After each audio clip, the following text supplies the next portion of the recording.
Iniulat na isang source na kinumpronta umano ng US Navy ang isang frigate ng China sa Sea dahil pinilit umano ng People's Liberation Army Navy na lumapit sa isang bahura na pagmamay-ari ng Pilipinas sa nasabing karagatan. Sinabi sa report na hinarang at kinumpronta ng USS Stockdale, isang Arleigh Burke-class guided missile destroyer ng US Navy, ang isang Chinese frigate na Hingshui sa Sea dahil wala umano itong karapatan na pumasok sa teritoryo ng Pilipinas.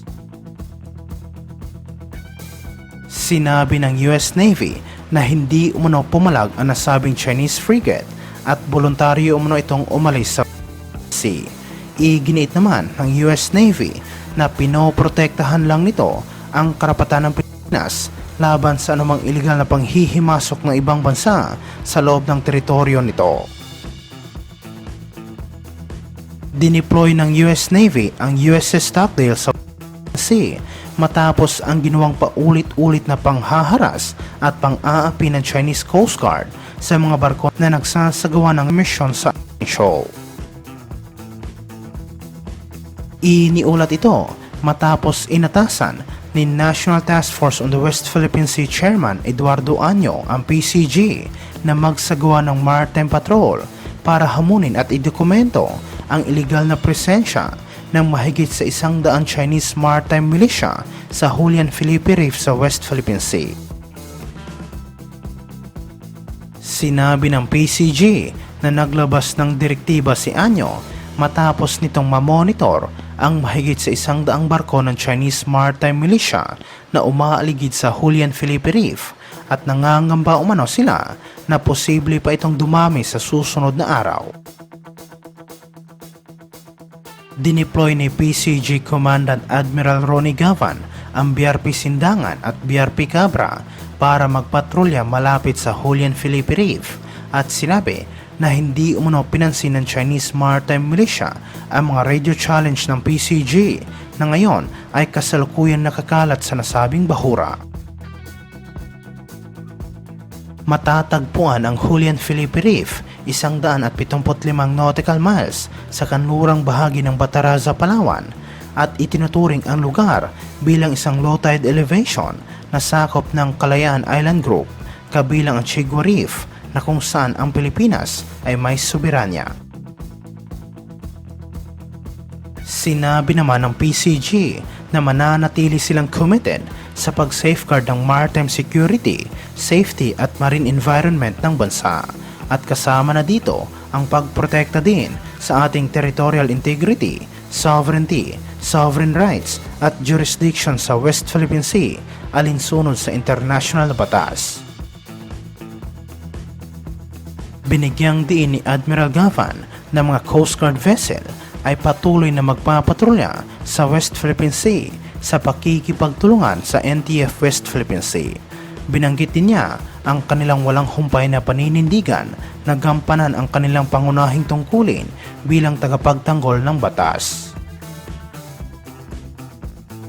Samantala sa ibang aspeto naman, iniulat na isang source na nagpatupad umano ng curfew ang Chinese government sa ilang mga syudad sa China dahil sa banta ng kodita at sinabi na nag-deploy na rin umano ng mga sundalo at tangke ang Chinese military.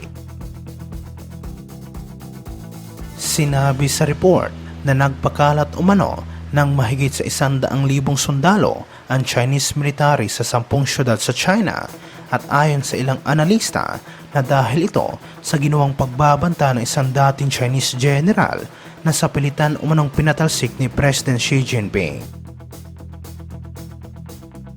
Nangako umano ang dating Minister of National Defense ng China na si General Li Shangfu na hindi siya mananahimik at sinabi na babaguhin niya ang kasalukuyang pamunuan ng Chinese Communist Party. Tumanggi namang magbigay ng kumpletong detalye ang Chinese government at sinabi lamang sa kanilang pahayag na pinapalakas lang nito ang seguridad sa ilang syudad sa China dahil sa banta umano ng terorismo. Iniulat ito matapos nagpahayag ng suporta ang bansang France at South Korea sa mga ginagawang hakbang ng gobyerno ng Pilipinas tungkol sa pagpapalakas ng maritime defense ng Armed Forces of the Philippines sa gitna ng mga ginagawang agresibong aksyon ng China. Inanunsyo ng French Embassy ang posibilidad ng pagbuo ng isang defense pact na kahalintulad ng Visiting Forces Agreement o VFA sa pagitan ng Pilipinas at Estados Unidos. Sinabi ni Ambassador Marie Fontanelle ng French Embassy sa Pilipinas na isang napakahalagang aspeto ay ang posibilidad para sa pagbubukas ng isang talakayan tungkol sa Visiting Forces Agreement na sigurado umanong magpapalakas sa estratehikong ugnayan sa pagitan ng dalawang bansa. Ang VFA ay isang kasunduan sa pagitan ng Pilipinas at Estados Unidos na naglalayong suportahan ang Mutual Defense Treaty na kung saan obligado ang Washington na protektahan ang Pilipinas kung sakaling magkakaroon ng anumang pag-atake sa mga naval at air assets ng bansa. Nauna nang inanunsyo na ang Pilipinas at Japan ay pinaplansya na isang magkahalintulad na kasunduan na tinawag na Reciprocal Access Agreement na kung saan ito ay magbibigay daan para sa pagbisita ng mga naval at air assets ng Tokyo sa Pilipinas ng mas madalas.